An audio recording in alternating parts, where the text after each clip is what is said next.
Assalamualaikum warahmatullahi wabarakatuh. Selamat pagi, siang, dan malam. Kami berdua dari kelompok 7, kelas akuntansi keuangan menengah 1, AK32R, ingin mempresentasikan hasil kerja kami dan hasil diskusi kami mengenai materi chapter 10, yaitu Acquisition and Disposition of Property, Plant and Equipment.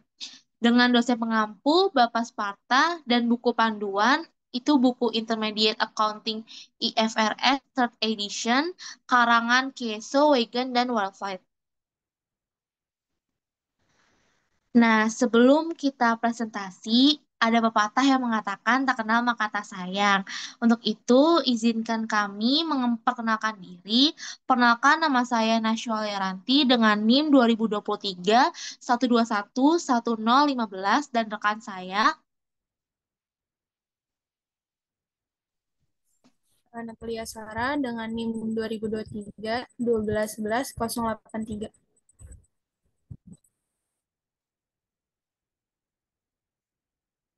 Nah, untuk yang pertama itu kita akan membahas tujuan pembelajaran dari materi chapter 10 ini.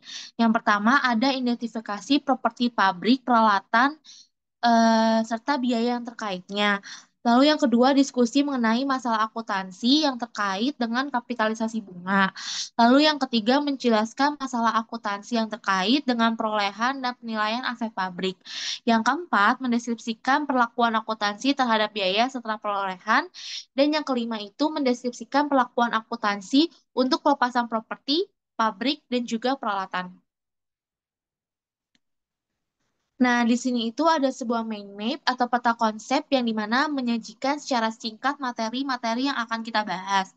Yang pertama ada property, plant, and equipment, di mana ada materinya itu ada acquisition of property, plant, and equipment, cost of land, cost of building, cost of equipment, dan self-construct aset. Lalu yang kedua ada interest cost during construction. Itu isinya ada qualifying asset, capitalization period, amount to capitalist, example, special issues, dan observationnya. Lalu yang ketiga itu ada valuation of property, plant, and equipment. Itu isinya ada cash discount, deferred payment contract, lump sum purchase, issuance of shares, exchange of non-monetary asset, dan government grants. Lalu yang keduanya akan dibacakan oleh rekan saya. Selanjutnya itu ada materi cost subsequent to execution yang dimana terdiri dari addition, improvement, and replacement, dan rearrangement and reorganization, repairs, and summary of cost subsequent to execution, dan yang terakhir itu ada disposition of property, plant, and equipment yang dimana terdiri dari sale of plant asset sama involuntary conversion. Nah, lalu yang pertama akan kita bahas yaitu property, plant, and equipment. Nah, yang dimaksud dari property, plant, and equipment itu didefinisikan sebagai aset terwujud yang dimiliki untuk digunakan dalam produksi atau penyediaan barang dan jasa untuk disewakan kepada orang lain atau untuk tujuan administratif aset tersebut diharapkan akan digunakan selama lebih dari satu periode. Nah, oleh karena itu, properti, pabrik, dan peralatan itu mencakup tanah, struktur bangunan seperti kantor, pabrik, gudang, dan juga peralatan seperti mesin, furnitur, dan peralatannya itu sendiri. Lalu di plan properti dan equipment ini memiliki karakteristik utama, yaitu ada tiga, di mana aset tersebut diperoleh untuk digunakan dalam operasi dan tidak dijual kembali. Jadi aset-aset ini itu eh, diperoleh tapi untuk digunakan dan tidak akan dijual kembali. Jadi hanya aset yang berupa kepemilikan. Lalu yang kedua itu bersifat jangka panjang dan biasanya terdapat penyusutan. Jadi biasanya itu aset yang dimiliki oleh suatu perusahaan itu akan diberlakukannya biaya penyusutan secara berkala. Lalu yang ketiga memiliki substansi fisik, di mana aset ini itu bakal ada keberadaannya atau bakal kelihatan fisiknya. Kayak tanah itu kan kelihatan ya fisiknya, bangunan dan sebagainya itu juga kelihatan kan fisiknya. Nah, lalu selanjutnya ada acquisition, property, plant, and equipment, di mana sebagian besar perusahaan itu menggunakan biaya historis sebagai dasar penilaian properti, pabrik, dan peralatan. Biaya historis ini mengukur harga tunai atau setara kas untuk memperoleh aset dan membawanya ke lokasi dan kondisi yang diperlukan untuk penggunaan yang dimaksudkan.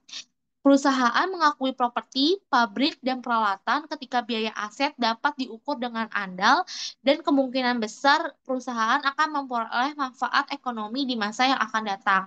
Secara umum, perusahaan melaporkan biaya-biaya berikut sebagai bagian dari properti, pabrik, dan peralatan. Pertama, itu yang dilaporkan oleh perusahaan itu ada harga pembelian, yang dimana harga pembelian ini tuh termasuk ke dalam nilai biaya masuknya, terus pajak pembeliannya, dan yang tidak dan bersifat tidak dapat dikembalikan. Lalu juga bisa dikurangi diskon atau rabat perdagangan.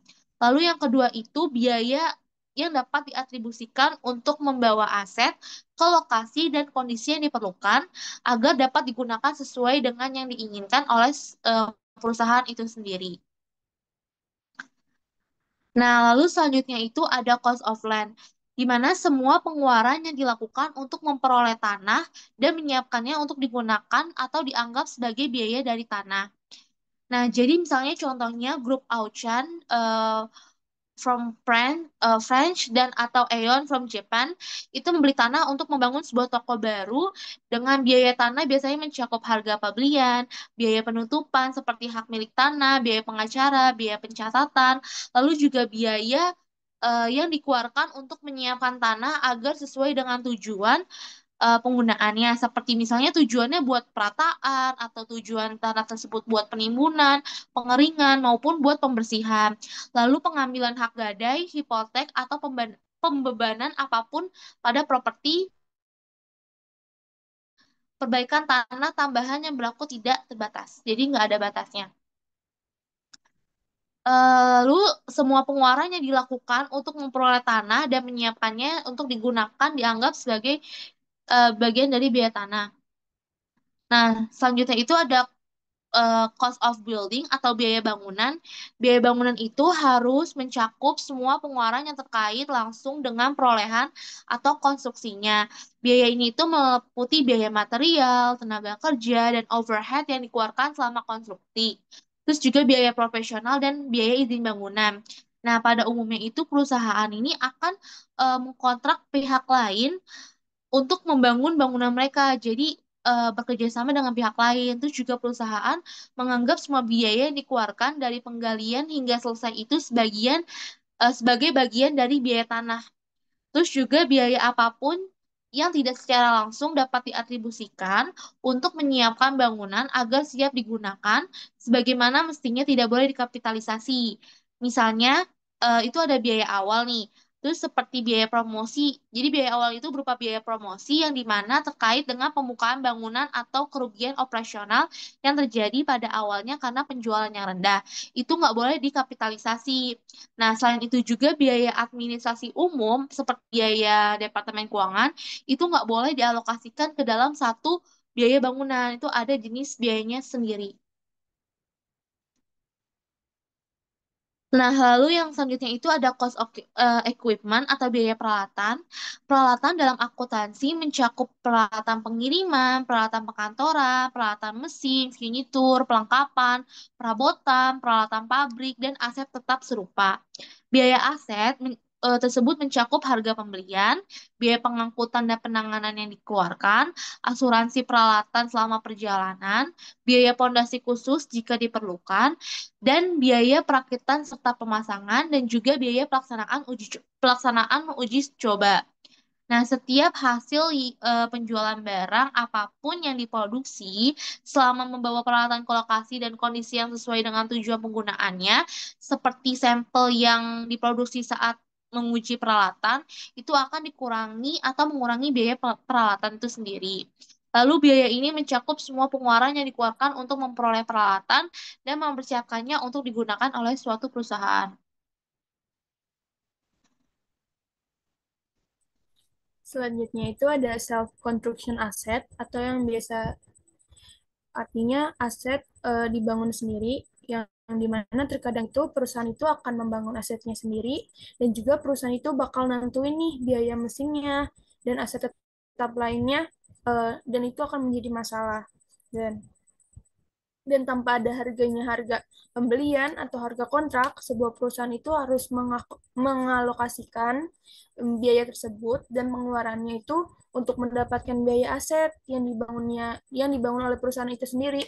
Nah, tetapi kayak penugasan biaya itu tuh tidak langsung dari produksinya dan itu bakal nimbulin masalah khusus. Nah, tetapi perusahaan itu dapat menangani biaya overhead dengan dua cara. Yang pertama itu dengan tidak menetapkan biaya overhead tetap pada biaya aset yang dibangun, sama yang kedua itu kita perusahaan itu harus menetapkan sebagian dari semua biaya overhead pada proses konstruksi. Selanjutnya itu kita akan membahas interest cost during construction. Yaitu ada qualifying asset atau yang dimana aset yang memerlukan jangka waktu yang cukup lama agar siap digunakan dan dijual sesuai tujuannya. Nah, contohnya itu uh, contoh beberapa aset yang tidak memenuhi syarat itu ada aset yang sedang digunakan atau sudah siap digunakan sesuai tujuannya dan persediaan yang diproduksi dalam dalam waktu jangka pendek. Selanjutnya itu ada capitalization period, yang dimana itu adalah periode waktu yang dimana itu sebab perusahaan itu bakal mengkapitalisasi biaya pinjamannya dengan adanya tiga kondisi, yang dimana tiga kondisi tersebut bisa kita ketahui dari yang pertama yaitu pengeluaran untuk aset yang sedang dilakukan, dan yang kedua itu ada aktivitas yang diperlukan untuk menyiapkan aset agar siap digunakan atau dijual sedang berlangsung, dan yang ketiga itu ada biaya pinjaman sedang dikeluarkan. Nah, periode kapitalisasi itu berakhir jika suatu aset itu secara substansial itu telah selesai dan siap digunakan sebagaimana mestinya.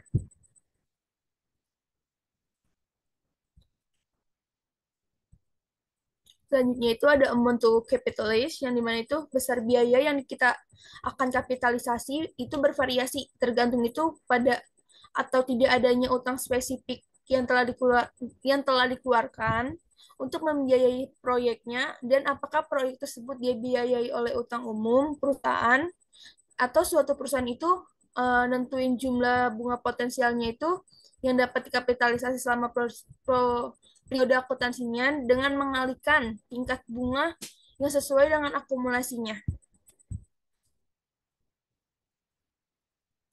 Selanjutnya itu ada comprehensive example of interest capitalization. Kita bakal sebagai contohnya kita bakal mengasumsikan bahwa pada tanggal 1 November 2018 itu salah company mengontrak Preferred Construction CO untuk membangun gedung seharga 1.400.000 dolar. Nah, itu di atas tanah seharga 100.000 dolar, yang dimana itu harga tersebut dibeli dari kontraktor dan termasuk dalam pembayaran pertama. Dan salah salah juga melakukan pembayaran berikut kepada perusahaan konstruksi tersebut selama tahun 2019. Nah, yang pertama itu kita bakal ngitung perhitungan rata-rata tertimbang akumulasi pengeluarannya. Nah, di tanggal 1 Januari itu sebesar 210.000 dolar, bahkan kita kaliin sama rata-rata periode waktunya yaitu 12 dibagi 12 dan menghasilkan rata-rata tertimbang akumulasi pengeluarannya itu sebesar 210.000 dolar. Nah, di tanggal 1 Maret itu sebesar 300.000 dolar yang kita akan kalikan dengan periode waktunya yaitu 10 dibagi 12 dan akan menghasilkan rata-rata tertimbangnya itu sebesar 250.000 dolar. Nah, untuk tanggal 1 Mei itu sebesar 540.000 dolar bakal kita kaliin sama periode waktunya itu 8 dibagi 12 dan menghasilkan rata-rata tertimbang akumulasi pengeluarannya itu sebesar 360.000 dolar. Nah, untuk tanggal 31 Desember yaitu tanggal terakhir sebesar 450.000 dolar akan kita kalikan dengan periode waktunya 0 dan itu menghasilkan akumulasi rata-rata tertimbang akumulasinya itu sebesar nol. Dan dari kedua amount dan rata-rata tertimbangnya itu bakal kita jumlahin dari amount sendiri itu sebesar 1.500.000 dolar, dan dari rata-rata tertimbang akumulasi pengeluarannya itu sebesar 820.000 dolar.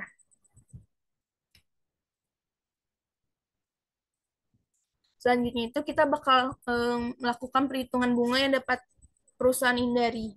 Nah, yang tadi udah kita hitung itu rata-rata akumulasi pengeluarannya itu sebesar 750.000 dolar, bakal kita kali sama rate bunganya yaitu sebesar 15% dari yang construction note-nya itu. Jadi menghasilkan affordable interest-nya itu sebesar 112.500.000 dolar. Nah, untuk yang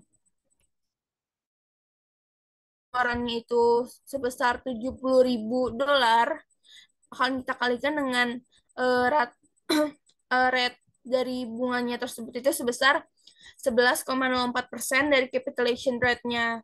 Nah, itu menghasilkan affordable interest-nya itu sebesar 7.728.000 dolar. Dan total dari rata-rata yang tadi itu kan udah kita ketahui yaitu sebesar 820.000 dolar, dan affordable interest yang baru tadi kita hitung itu sebesar 120.228.000 dolar. Yang dimana itu bakal menggambarkan bahwa si jumlah pengeluaran akumulasi rata-rata tertimbangnya itu melebihi pinjaman konstruksi tertentu.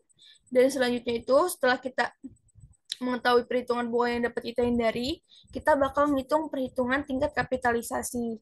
Yang dimana untuk 5 tahun itu bakal rate-nya itu sebesar 10%.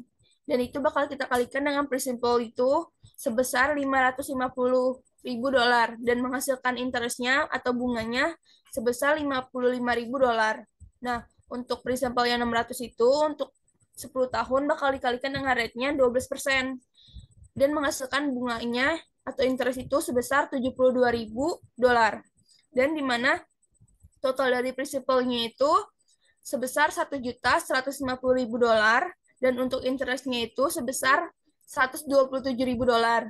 Nah, untuk capitalization rate-nya atau tingkat kapitalisasinya kita bisa tahu dari total interest itu kita bagi dengan total principal ya, yang dimana 127.000 dolar bakal kita bagi sama 1.150.000 dolar yang menghasilkan itu hasilnya 11,04%. Dan selanjutnya itu kita bakal ngitung perhitungan daya bunga aktual. Nah, yang tadi construction note-nya itu kan sebesar 750.000 dolar, yang kita kalikan dengan rate-nya 15%, yang itu menghasilkan 112.500 dolar. Nah, untuk yang catatan 5 tahun itu sebesar 550.000 dolar, dan kita akan kalikan dengan 10, rate-nya 10%, dan itu menghasilkan 55.000 dolar.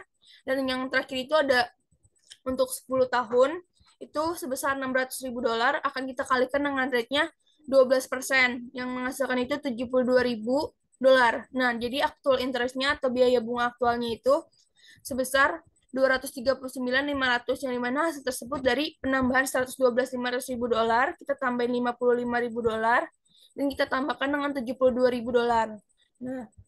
Nah, biaya bunga yang dikapitalisasi salah itu sebesar adalah yang lebih rendah dari 228.000 dolar. Yang dimana itu adalah bunga yang dapat kita hindari yang tadi kita hitung sama 239.500 dolar, yaitu bunga aktualnya. Dan juga salah bakal mencatat entry jurnalnya selama tahun 2019. Di tanggal pertama itu ada bulan Januari tanggal 1, di lainnya di debit itu kita bakal nyatet sebesar 100.000 dolar. Untuk building or construction in process-nya itu di debit juga sebesar 110.000 dolar, dan yang menghasilkan cash-nya di kredit itu sebesar 210.000 dolar. Nah, di tanggal 1 Maret itu buildingnya kita catat di debit sebesar 300.000 dolar, sama cash-nya di kredit 300.000 dolar. Nah, untuk 1 Mei-nya building itu kita catat di debit sebesar 540.000 dolar, dan cash-nya itu di kredit 540.000 dolar. Dan tanggal 31 Desember kita juga nyatet building di debit sebesar $450.000 dan cash-nya itu $450.000 juga. Nah, building atau capitalization interest-nya itu di debit sebesar 228.000 dolar dan interest expense-nya itu sebesar 119.272.000 dolar yang dimana hasil dari 239.500.000 dolar kita kurangi sama 228.000 dolar dan cash-nya itu dikredit sebesar 239.500.000 dolar.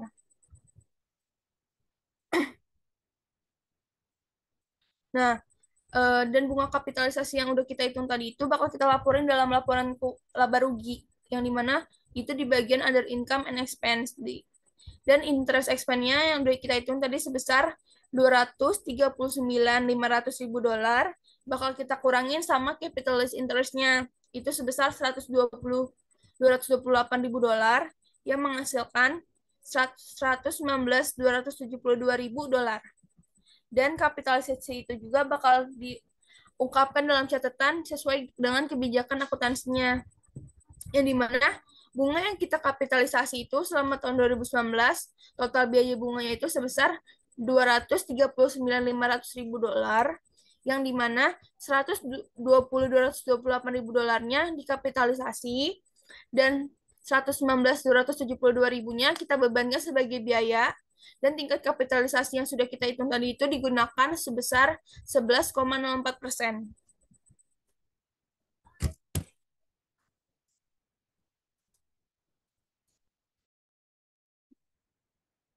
Nah, selanjutnya itu ada special issues related to interest capitalization, di mana ada dua masalah terkait kapitalisasi bunga yang perlu mendapat perhatian khusus.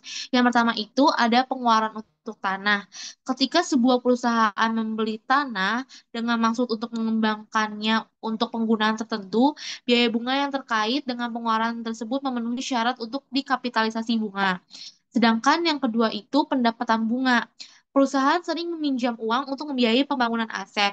Mereka menginvestasikan kelebihan dana pinjaman untuk sementara waktu dalam sekuritas berbunga hingga mereka membutuhkan dana untuk membayar pembangunan. Selama tahap awal pembangunan, pendapatan bunga yang diperoleh dapat memberi biaya yang dikeluarkan atas dana pinjaman. Nah, selanjutnya kita masuk ke subbab valuation of property, plant, and equipment. Yang pertama itu ada cash diskon. Ada dua pendekatan mengenai diskon tunai. Pendekatan pertama menganggap diskon baik diambil atau tidak sebagai pengurangan biaya aset. Dasar pemikiran untuk pendekatan ini adalah bahwa biaya real aset adalah harga tunai atau setara kas dari aset tersebut. Selain itu, beberapa pihak berpendapat bahwa ketentuan diskon tunai itu sangat menarik sehingga kegagalan untuk mengambilnya menunjukkan kesalahan manajemen atau inefisiensi. Lalu pendekatan kedua bilang bahwa tidak mengambil diskon tidak harus selalu dianggap sebagai suatu kerugian. Ketentuannya mungkin tidak menguntungkan atau mungkin tidak bijaksana bagi perusahaan untuk mengambil diskon. Saat ini, perusahaan menggunakan dua metode tersebut. Meskipun sebagian besar lebih menyukai metode pertama, biasanya itu untuk pekerjaan rumah, perlakuan diskon sebagai pengurangan suatu biaya aset.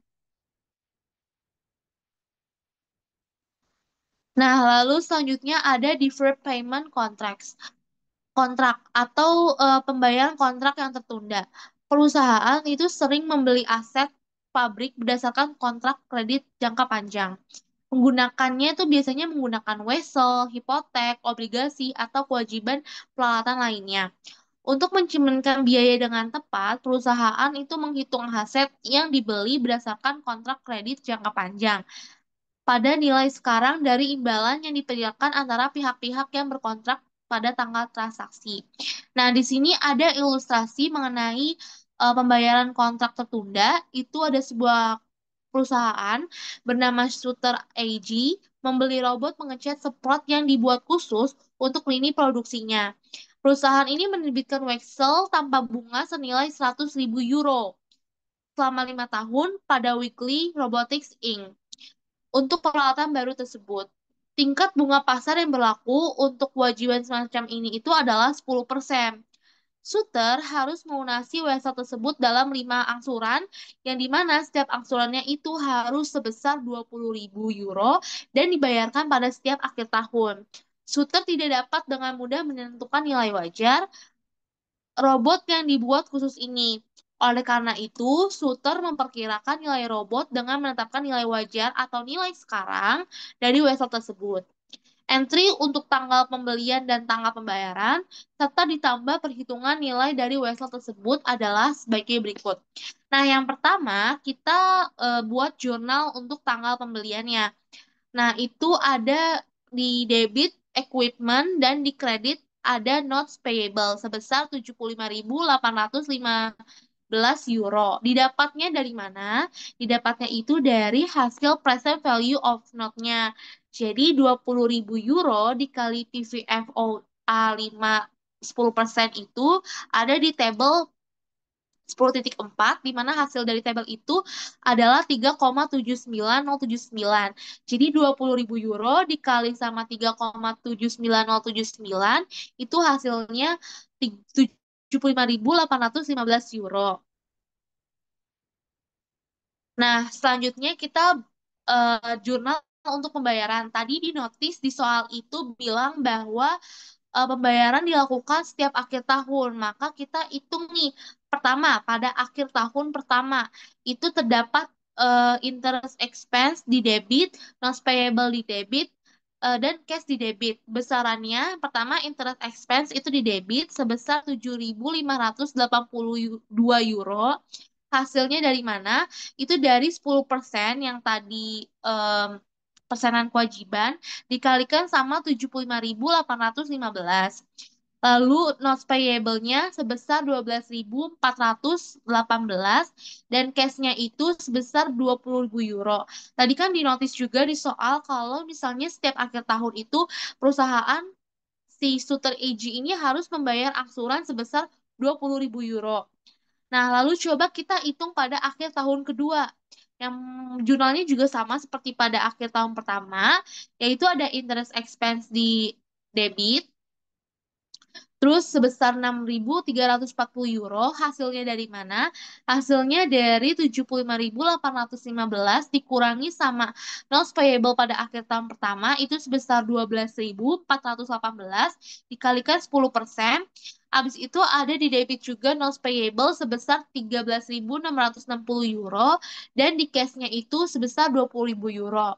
Untuk akhir tahun ketiga, akhir tahun keempat, akhir tahun kelima itu perhitungannya juga sama seperti yang sudah kita kerjakan di akhir tahun pertama dan akhir tahun kedua. Lalu di sini ada pernyataan yang menyimpulkan bahwa jika suker tidak memperhitungkan suku bunga untuk kontrak pembayaran tertunda, maka suter akan mencatat aset tersebut pada jumlah yang lebih besar dari nilai wajarnya. Dan suter akan mengecilkan beban bunga dalam laporan laba rugi untuk periode yang terlibat. Nah, selanjutnya itu ada lump sum purchase. Masalah khusus dalam nilai aset tetap muncul ketika perusahaan membeli sekelompok aset dengan harga sekaligus. Ketika situasi umum ini terjadi, perusahaan mengalokasikan total biaya di antara berbagai aset berdasarkan nilai wajar relatifnya. Asumsikan misalnya bahwa biaya akan bervariasi secara proporsional dengan nilai wajar. Ini adalah prinsip yang sama yang diterapkan perusahaan untuk mengalokasikan biaya sekaligus di antara berbagai item inventaris. Untuk menentukan nilai wajar, perusahaan harus menggunakan teknik penilaian yang sesuai dengan keadaan. Misalnya dalam beberapa kasus, itu bisa menggunakan satu penilaian saja itu udah cukup. Tapi beda halnya dengan kasus-kasus lain, mungkin dia bisa memakai 5 pendekatan untuk menyelesaikan masalah, terus 5 pendekatan atau 6 pendekatan atau 7 pendekatan. Dan mungkin di kasus yang lain itu nggak hanya cukup satu pendekatan penilaian yang harus digunakan. Nah, ini ada contoh ilustrasi mengenai lump sum purchase. Itu di mana ada suatu perusahaan bernama Nordic Homes Inc. memutuskan untuk memberi beberapa aset pemanas kecil, comfort heating, seharga $80.000. Comfort heating sedang dalam proses likuidasi, dan aset yang dijual adalah yang pertama, ada inventory di book value itu sebesar $30.000, di fair value-nya sebesar $25.000. Lalu ada tanah, di book value-nya itu sebesar $20.000, di fair value-nya sebesar $25.000. Lalu ada building, di book value-nya sebesar $35.000, di fair value-nya sebesar $50.000. Nah, book value-nya ini dan fair value-nya ini tuh kita jumlahin di book value dengan total $85.000 dan di fair value dengan total $100.000. Lalu Nordic Homes mengalokasikan harga pembelian 80.000 ini tuh berdasarkan nilai wajar relatif. Nah, kita yang pertama itu ngitung allocation of purchase price, di mana fair value relatifnya ini, nilai wajar relatif ini sebagai basis atau sebagai dasarnya. Nih, kita hitung nih di inventory. Yang pertama di inventory itu $25.000 dikali $80.000 dibagi $100.000 hasilnya $20.000. Lalu di tanah itu $25.000 dikali $80.000 dibagi $100.000 hasilnya $20.000. Lalu di building atau bangunan itu $50.000 dikali $80.000 dibagi $100.000 hasilnya itu sama dengan $40.000. Nah, selanjutnya itu ada issuance of shares. Ketika perusahaan memperoleh properti dengan menerbitkan surat berharga seperti saham biasa, nilai nominal, atau nilai yang dinyatakan dari saham tersebut gagal mengukur biaya properti dengan benar. Jika perdagangan saham-saham aktif, harga pasar yang diterbitkan merupakan indikasi wajar dari berbagai properti yang diperoleh. Saham merupakan ukuran yang baik dari harga setara kas pada saat ini. Contohnya ada ilustrasi untuk issuance of shares itu sebuah company bernama Upgrade Living Co. memutuskan untuk membeli sebidang tanah yang berdekatan dengan perluasan operasi karpet dan kabinetnya. Sebagai pengganti membayar biaya tunai untuk tanah tersebut, perusahaan menerbitkan perusahaan deed lien 5.000 saham biasa dengan nilai nominal sebesar $10.000 yang memiliki harga pasar sebesar $12.000 per saham. Upgrade Living Co. mencatat entry berikut. Nah, jadi yang pertama itu jurnalnya ada tanah di debit sebesar 60.000. 60.000 itu kita dapatkan dari mana? 60.000 itu kita dapatkan dari jumlah saham biasa yaitu sebesar 5.000 dikalikan dengan harga pasarnya yaitu $12.000, $12. Nah, jadi ketemulah hasilnya $60.000.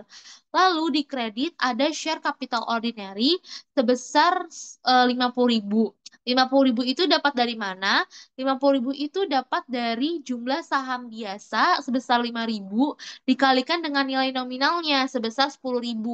Maka hasilnya itu adalah 50.000. Dan yang terakhir di kredit ada share premium ordinary itu sebesar 10.000. Itu merupakan hasil kelebihnya dari tanah dan share capital ordinary.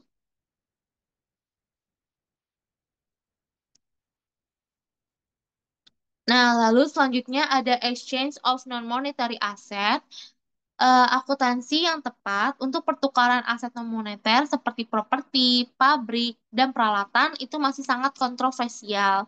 Beberapa pihak itu berpendapat bahwa perusahaan harus memperhitungkan jenis-jenis pertukaran berdasarkan nilai wajar aset yang diserahkan atau nilai wajar aset yang diterima, dengan keuntungan atau kerugian yang harus diakui. Sedangkan beberapa lainnya percaya bahwa mereka harus memperhitungkan pertukaran berdasarkan nilai yang jumlah yang tercatat atau nilai bukunya dari aset yang diserahkan atau aset yang diterima tanpa mengakui adanya kerugian dan keuntungan. Jadi ada beberapa yang berpendapat harus mengakui kerugian dan keuntungan atas aset yang diserahkan atau aset yang diterima. Ada juga yang berpendapat bahwa kita nggak perlu mengakui keuntungan dan kerugian kepada aset yang diserahkan atau ada aset yang diterima. Lalu ada juga nih yang berpendapat bahwa kita harus mencatat atau mengakui kerugian dalam semua kasus, tetapi menunda keuntungan dalam situasi yang khusus. Biasanya perusahaan memperhitungkan pertukaran aset non moneter berdasarkan nilai wajar aset atau diserahkan atau nilai wajar aset yang diterima, mana yang lebih jelas terlihat. Nah, oleh karena itu perusahaan harus mengakui segera setiap keuntungan dan kerugian di bursanya. Alasan pengakuan ini tuh kenapa? Alasannya itu bahwa sebagian besar transaksi itu kan mempunyai substansi komersial. Jadi, eh, perusahaan itu harus mengenali kerugian dan keuntungan yang ada di perusahaan, harus mengidentifikasinya dan menganalisanya maupun melaporkannya dan mengakuinya.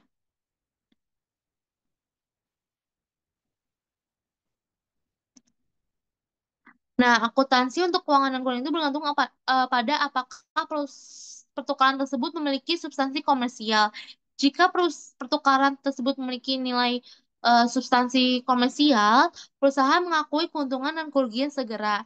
Namun, jika pertukaran tersebut tidak memiliki substansi komersial, perusahaan menunda pengakuan dan keuntungan dan kerugian. Untuk mengilustrasikan akuntansi untuk berbagai jenis transaksi ini, kami memeriksa berbagai situasi pertukaran kerugian dan keuntungan. Pertukaran situasi kerugian dan keuntungan atau memiliki substansi komersial ketika sebuah perusahaan menukar aset non moneter dan terjadi kerugian.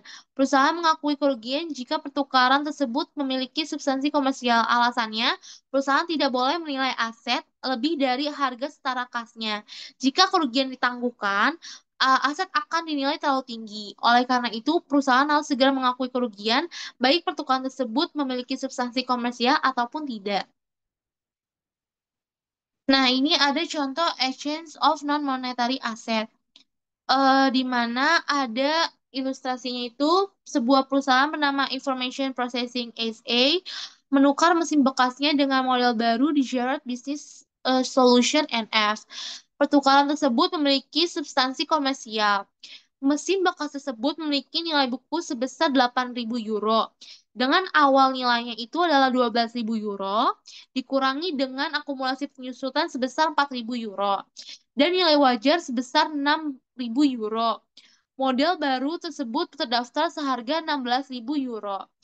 Jarod memberikan tunjangan tukar tambah sebesar 9.000 euro kepada Information Processing untuk mesin bekas tersebut. Nah, di sini kita menghitung harga dari mesin baru itu. Yang pertama kita mencantumkan harga dari nilai mesin tersebut. Nilai mesin baru tersebut sebesar 16.000 euro. Lalu kita menguranginya dengan em, nilai tunjangan tukar tambah yaitu sebesar 9.000 euro. Maka hasilnya cash payment due sebesar 7 euro. 7.000 euro. Lalu kita tambah dengan fair value of use mesin itu sebesar 6.000 euro dan kita menghasilkan sebuah harga mesin baru itu sebesar 13.000 euro dari 7.000 euro ditambah 6.000 euro. Lalu selanjutnya kita melakukan record atau entry journal. Itu yang pertama di debit ada equipment sebesar 13.000, ada accumulated depreciation equipment itu sebesar 4.000, terus ada loss on disposal equipment sebesar 2.000, dan di kreditnya ada equipment lama sebesar 12.000 dan ada cashnya itu sebesar 7.000. Nah, di sini kita em, bisa tahu harga dari nilai dari loss on disposal itu dari mana? Dari fair value of use mesinnya sebesar 6.000 dikurangi sama nilai bukunya sebesar 8.000 euro. Kenapa loss? Karena nilai bukunya itu lebih besar daripada nilai fair value-nya. Jadi perusahaan itu akan mengalami sebuah kerugian. Dan kerugian itu sebesar 2.000 euro. Nah, lalu yang selanjutnya itu ada situasi di mana situasi keuntungan yang memiliki nilai substansi komersial. Sekarang mari kita pertimbangkan situasi di mana pertukaran non moneter memiliki substansi komersial dan keuntungan terwujud. Dalam kasus seperti itu, perusahaan biasanya mencatat biaya aset non moneter diperoleh sebagai aset non moneter lain pada nilai wajar aset yang diserahkan dan segera mengakui keuntungan. Perusahaan harus menggunakan nilai wajar aset yang diterima hanya jika hal tersebut jelas terlihat daripada nilai wajar aset yang diserahkan. Nah, ini ada contohnya. Sebagai contoh itu ada suatu perusahaan bernama Interstate Transportation Company menukar sejumlah truk bekas eh, ditambah dengan uang tunai dengan truk gandeng. Truk bekas tersebut memiliki nilai buku gabungan sebesar 42.000 dolar. Harga pokok itu aslinya itu 64.000 dolar dikurangi sama akumulasi penyusutan itu sebesar 22.000 dolar. Nah, agen pembelian Interstate yang berpengalaman di pasar barang bekas menunjukkan bahwa truk bekas tersebut memiliki nilai wajar sebesar 49.000. Nah, selain truk tersebut, Interstate harus membayar uang tunainya itu sebesar 11.000 dolar untuk truk gandeng. Interstate harus menghitung biaya seperti yang akan ditunjukkan pada ilustrasi berikut. Nah, kita ngitung cost of semi truknya itu. Yang pertama, ada nilai wajarnya. Tadi yang dibilang oleh perusahaan lain itu adalah sebesar 49.000 euro. Ditambah sama cash paid-nya yang harus dibayarkan oleh perusahaan itu sudah sebesar 11.000 dolar. Jadi 49.000 dolar ditambah 11.000 dolar, hasilnya 60.000 dolar. Nah, itu harga dari biaya dari cost semi truknya. Lalu kita record transaction-nya atau ngejurnal, itu ada di debit semi truknya itu sebesar 60.000, dikurangi sama accumulated depreciation truknya itu sebesar 22.000, lalu di kreditnya ada truk use itu sebesar, atau truk lama sebesar 64.000, lalu ada gain on disposal of truknya itu sebesar 7.000, dan cashnya itu sebesar 11.000. Nah, kita cari nih tadi gainnya itu kan ketemu 7.000. Nah, itu dapat dari mana aja? Gain on disposal of truck itu dapat dari yang pertama, value of trucknya itu kan tadi 49.000. Lalu kita em, mencari cost of use truknya itu sebesar 64.000. Jadi truk lamanya itu kan nilainya tadi 64.000 dikurangi sama 22.000 itu dari accumulated depreciation-nya. Lalu menghasilkan book value sebesar 42.000. Nah, jadi fair value-nya ini dikurangi sama book value, hasilnya 7.000 dolar. Kenapa gain? Karena book value-nya itu lebih kecil dari nilai wajarnya. Jadi memiliki nilai buku yang lebih kecil daripada nilai wajar dari truk itu.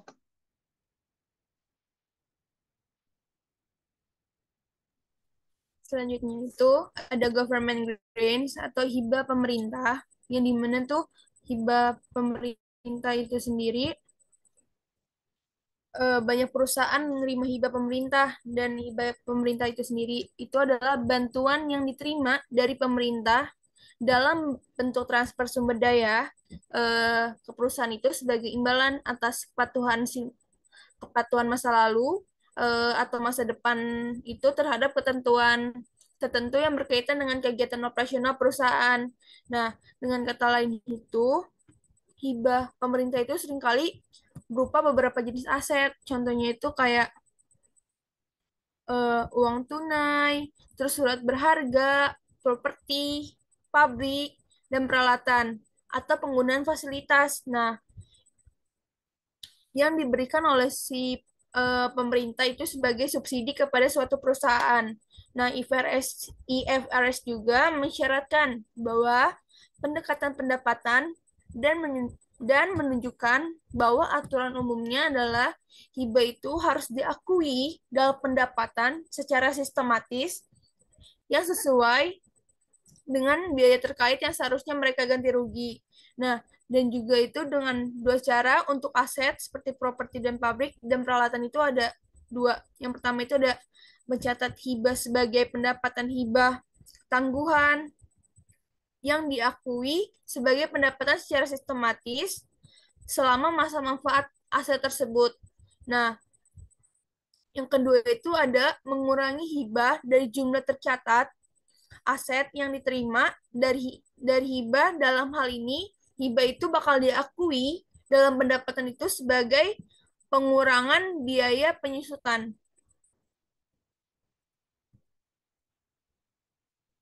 Nah, contohnya itu bisa kita lihat dari contoh hibah untuk peralatan laboratorium, yang dimana katanya sebuah perusahaan bernama Spectrum IG menerima subsidi sebesar 500.000 euro dari pemerintah untuk membeli peralatan laboratorium pada tanggal 2 Januari 2019. Nah, biaya peralatan itu sendiri atau biaya peralatan laboratoriumnya itu sebesar 2 juta 2 juta euro. Nah, dan memiliki itu masa manfaatnya 5 tahun. Nah, dan itu disusutkan berdasarkan garis lurus. Dan juga seperti yang ditunjukkan, nah, Spektrum itu dapat mencatat hibah ini dengan salah satu cara, tapi itu terdapat dua caranya. Yang pertama itu kredit pendapatan hibah tertunda untuk subsidi dan amortisasi pendapatan hibah tertunda selama 5 tahun periode dari si subsidi tersebut. Nah, yang kedua itu ada kreditkan peralatan laboratorium untuk subsidi dan depresiasi jumlah ini selama periode 5 tahun. Nah, ini jika si Spektrum memilih untuk mencatat pendapatan yang ditangguhkan sebesar 500.000 euro, maka si Spektrum akan mengamortisasi jumlah ini selama periode 5 tahunnya menjadi pendapatan, yaitu sebesar 100.000 euro per tahunnya. Nah, apa sih dampak terhadap keuangan laporan keuangannya itu pada tanggal 31 Desember 2019? Itu bisa kita lihat dari statement of financial position-nya. Yang dimana di bagian non-current asset itu, equipment-nya itu sebesar 2 juta euro, dan kita bakal kurangin dengan akumulasi atau accumulated depreciation-nya sebesar 400.000 euro, dan hasilnya itu sebesar 1.600.000 euro. Dan di non current liabilities-nya kita bakal nulis deferred grant revenue-nya sebesar 300.000 euro, dan di current liabilities-nya kita bakal nyatet juga deferred grant revenue-nya sebesar 100.000 euro. Nah, di income statement-nya jadi itu grant revenue for the year-nya 100.000 euro, dan depreciation expense for the year-nya 400.000 euro. Nah, net income-nya itu mengalami loss sebesar 300.000 euro karena depreciation expense for the year-nya lebih besar daripada grand revenue for the years-nya. Nah, selanjutnya itu jika nih si Spektrum memilih untuk mengurangi biaya peralatan lab, Spektrum itu bakal ngelaporin peralatannya itu seharga 1.500.000 euro, atau yang bisa kita tahu itu hasil dari 2 juta ribu euro dikurangi sama 500.000 euro. Nah, dan itu bakal mendepresiasi jumlah ini selama periodenya itu 5 tahun. Nah, apa sih dampak pada laporan keuangannya di tanggal 31 Desember 2019? Nah, itu ada di statement of financial position-nya. Bahwa di non-current asset atau di bagian equipment itu kita tulis sebesar 1.500.000 euro, bakal kita kurangin sama accumulated depreciation-nya sebesar 300.000 euro, dan itu ngasilin sebesar 1.200.000 euro. Nah, income statement-nya itu bakal kita tulis depreciation expense for the year-nya berarti sebesar 300.000 euro.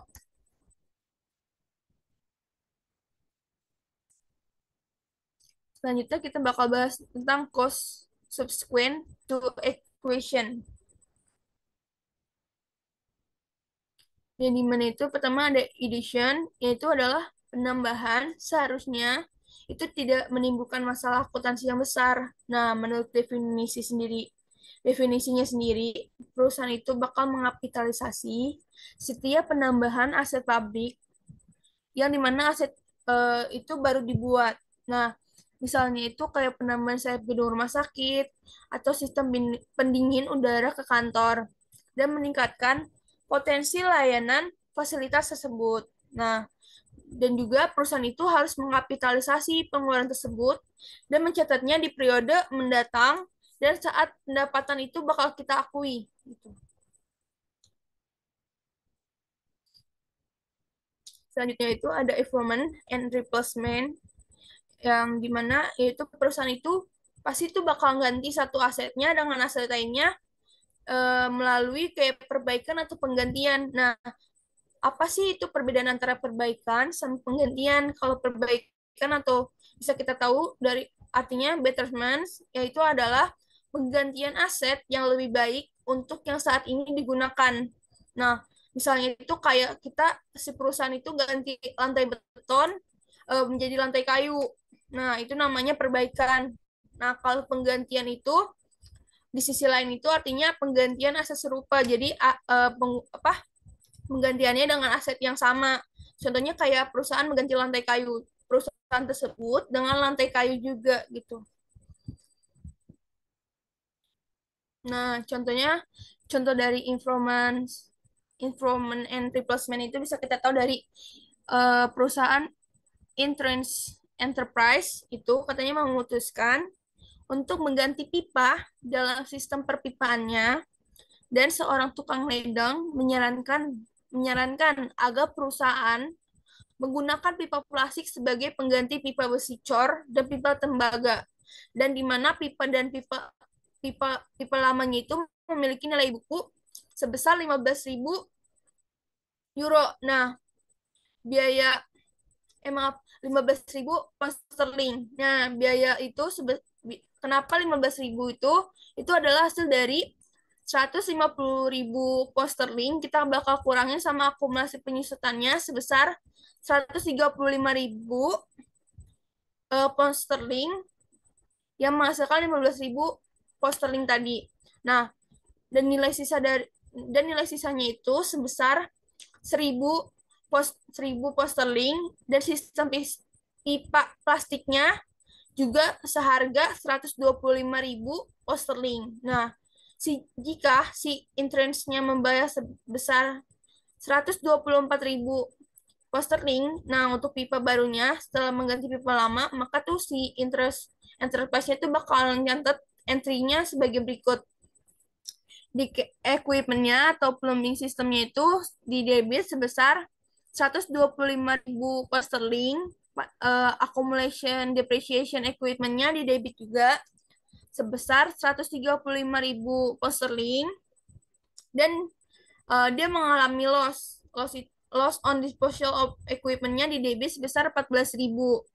Nah, di equipment plumbing sistemnya kita catat juga di kredit sebesar 150.000 pound sterling. Nah, cash-nya juga di kredit sebesar 124.000 pound sterling, yang dimana itu hasil dari 125.000 pound sterling kita kurangin sama tadi yang biaya nilai sisanya 1.000 pound sterling.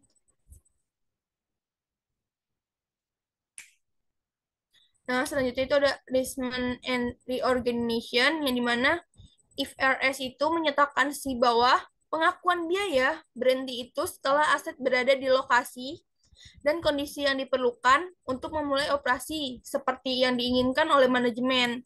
Nah, jadi tuh kayak kalau eh, aset itu pengakuan biaya itu bakal berhenti kalau aset yang diinginkan manajemen itu sudah berada di lokasi dan kondisinya eh, sesuai apa yang dipinginin oleh manajemennya. Nah, akibatnya itu biaya reorganisasinya atau penataan ulang propertinya atau pabriknya dan atau peralatannya yang ada tidak dikapitalisasi. Itu tidak dikapitalisasi, tetapi itu bakal dibebankan pada saat terjadinya transaksi.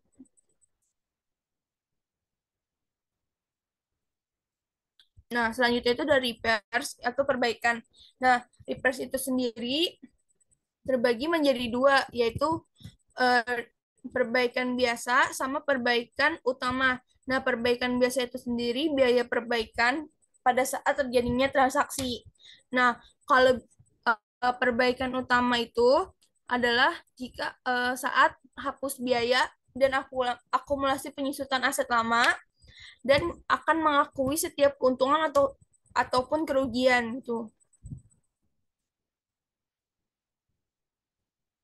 Selanjutnya itu ada summary of cost subsequent to equation yang tadi kita sudah ketahui, yaitu ada addition yang dimana pelakuan akuntansi normalnya itu adalah kapitalisasi biaya penambahan ke akun aset. Nah, kalau improvement and replacement itu pelakuan akuntansi normalnya itu kita bakal ngapus biaya dan akumulasi penyusutan pada aset lama dan akan mengakui setiap keuntungan ataupun kerugian. Nah, selanjutnya itu ada reassessment and reorganization, di mana pelakuan akuntansi normalnya itu bahwa biaya pengeluaran biaya penataan ulang dan reorganization sebagai beban. Nah, kalau repairs itu sendiri, yang terakhir, pelakuan normal akuntansinya itu, yang tadi itu, yang biasa sama utama, yang dimana itu biasa itu biaya perbaikan pada saat terjadinya transaksi. Kalau utama itu yang hapus biaya dan akumulasi aset lama, dan bakal ngelakuin eh, kerugian ataupun keuntungan.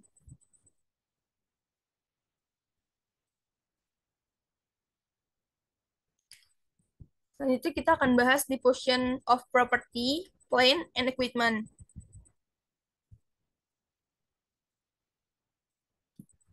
Yaitu sale of plant asset yang dimana tuh penjualan penjualan aset dari perusahaan, dan perusahaan itu juga bakal nyatet penyusutan untuk periode waktu antara tanggal entry-nya, antara entry penyusutan terakhir dan tanggal penjualannya. Nah, contohnya kita bisa lihat dari contoh eh, perusahaan Barrett Group. Nah, dia mencatat katanya penyusutan pada mesin seharga 18.000 euro selama 9 tahun dengan tarif 1.200 1.200.000 euro per tahunnya. Nah, jika si Barrett Group itu menjual mesinnya di pertengahan tahun ke-10 seharga 7.000 euro, nah, Barrett tuh bakal mencatat penyusutannya hingga tanggal penjualan sebagai berikut. Nah, depreciation expense di debit sebesar 600 euro pada accumulated depreciation machinery-nya di kredit sebesar 600 euro, yang dimana tuh hasil dari 600 itu dari yang kata eh dia tarifnya per tahunnya itu 1.200 euro, bakal kita kaliin sama 12 itu yang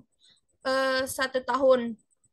Nah, dan kita juga bakal si Barrett Group itu bakal pencatatan entry penjualannya.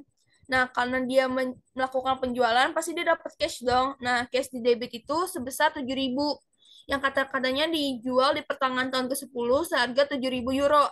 Nah, akumulasi depreciation machinery-nya di debit sebesar 11.400 euro. Nah, itu hasil dari yang kata di depresiasi itu penyusutannya 600 eh, ditambah sama hasil dari 1.200 euro kita kaliin sama 9 dan itu menghasilkan 11.400 euro di debit. Nah, machinery-nya itu di kredit sebesar 18.000 euro. Nah, kan katanya pada Barrett Group mencatat penyusutan pada mesin seharga 18.000 euro. Nah, karena si Barrett Group itu ternyata ngalamin gain, makanya dicatat di kredit sebesar 400 euro.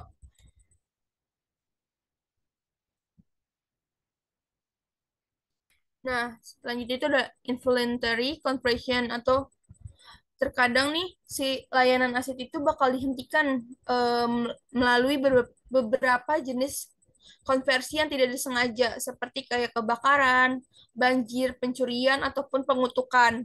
Nah, biasanya itu perusahaan itu bakal melaporkan perbedaan antara jumlah yang dipulihkan, misalnya dari putusan pengutukan ataupun pemulihan asuransi. Nah, jika ada dan nilai buku aset sebagai keuntungan atau kerugian, mereka tuh bakal memerlukan keuntungan atau kerugian ini seperti jenis deposisi lainnya.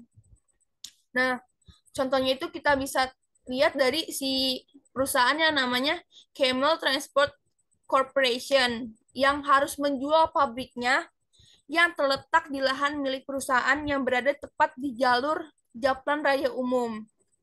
Nah, selama beberapa tahun, pemerintah katanya telah berupaya nih membeli tanah tempat bangunan itu berdiri. Nah, tetapi perusahaan itu menolak. Makanya si pemerintah bakal menggunakan hak eminen domainnya yang bakal ditegakkan oleh si pengadilan. Dan dalam penyelesaiannya si Camel nih perusahaan yang tadi bakal nerima 500.000 dolar yang secara substansial itu melebihi nilai buku dari si tanahnya yang cuma hanya sebesar 150.000 dolar. Nah, dan nilai buku dari bangunannya itu sebesar 100.000 dolar, yang dimana itu dari biayanya 300.000 dolar kita kurangin sama akumulasi penyusutannya dari penyusutan bangunannya tersebut sebesar 200.000 dolar.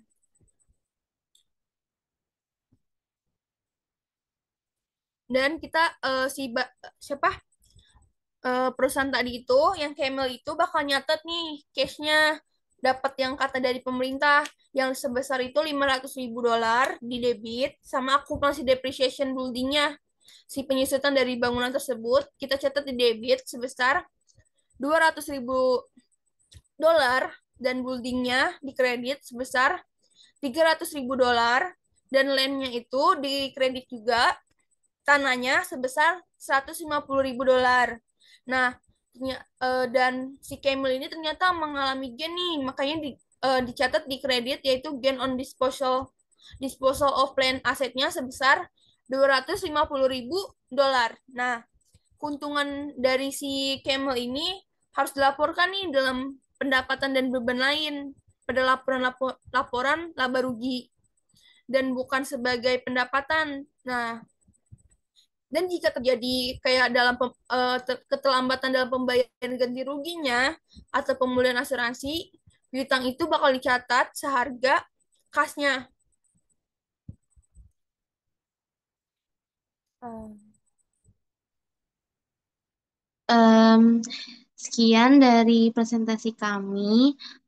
Mohon maaf apabila ada kesalahan dalam pengucapan maupun dalam penyampaian materi maupun kesalahan dalam penyebutan akun dan mata uang. Em, itu saja dari kami. Wassalamualaikum warahmatullahi wabarakatuh.